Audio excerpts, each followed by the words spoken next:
প্রিয় শিক্ষার্থী বন্ধুরা, আসসালামু আলাইকুম। আশা করি তোমরা সবাই ভালো আছো। তো আজকে আমি তোমাদের ষষ্ঠ শ্রেণীর জীবন ও জীবিকা বইয়ের তোমাদের প্রথম অধ্যায়টা কিন্তু তো পৃষ্ঠা 21-এ তোমাদের একটি কাজ দেওয়া রয়েছে যে আমার বিদ্যালয় আমার ভালোবাসা, দেয়ালিকার জন্য নিজের কথা লিখো।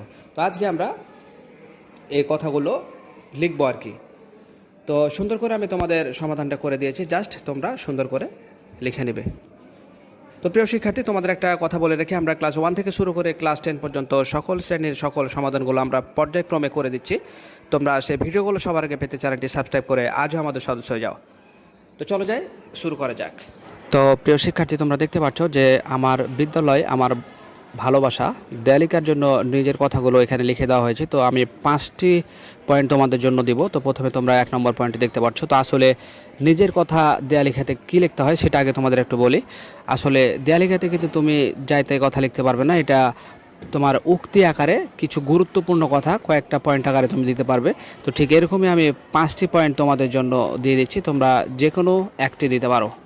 তো দেখতে পাচ্ছ এখানে তারা বলেছিল যে নিজের কথা লিখি। তো নিজের কথার এখানে তোমাকে উক্তি আকারে কথাগুলো দিতে হবে। এখানে তুমি কিন্তু রচনার মতন করে দিলে হবে না, এখানে জাস্ট কয়েকটা শব্দতে যেন অনেক কিছু বুঝায়, মানে এরকম কিছু কথা তোমাকে ব্যবহার করতে হবে। এটা সাধারণত দেয়ালিকাতে ব্যবহার করতে হয় ঠিক এভাবে।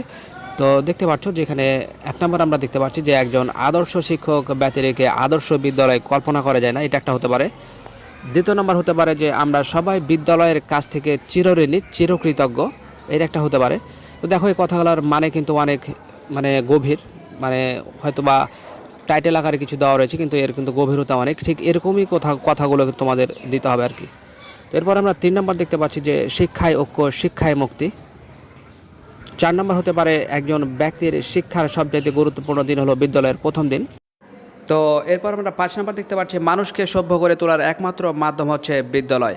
তো প্রিয় শিক্ষার্থী, তোমরা একটি ব্যবহার করতে পারো, এরপরে এর নিচে তোমাদের সাইন দিয়ে কিন্তু সই করতে হয়।